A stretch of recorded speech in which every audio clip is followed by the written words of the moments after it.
Bonjour, je suis heureux de vous retrouver dans ce 5e partie de la structuration des graphes. On va faire maintenant ensemble ce graphe.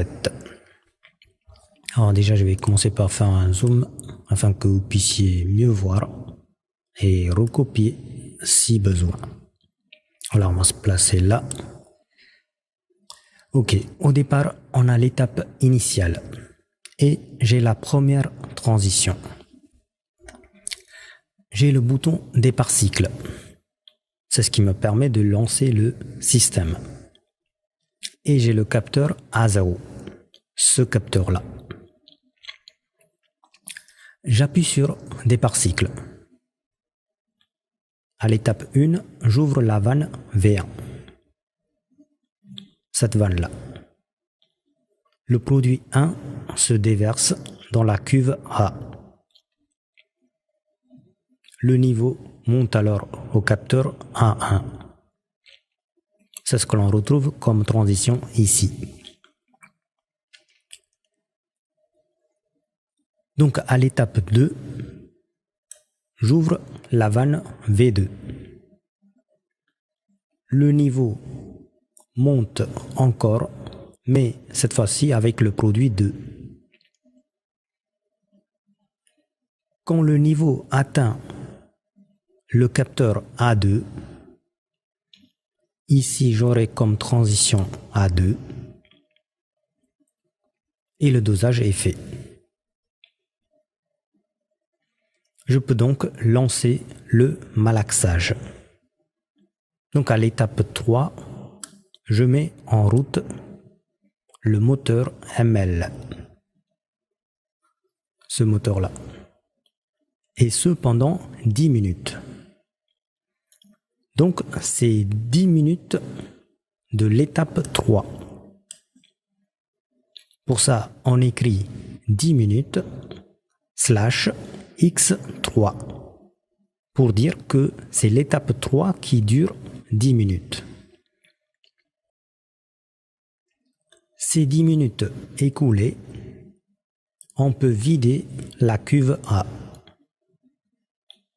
Donc à l'étape 4, j'ouvre la vanne V3. Cette vanne-là. Le niveau dans la cuve A descend au capteur A0. Et donc ici, j'aurai comme transition A0.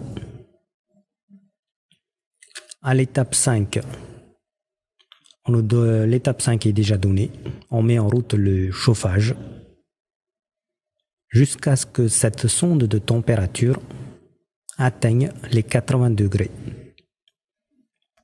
Pour ça, on marque θ égale 80 degrés Celsius.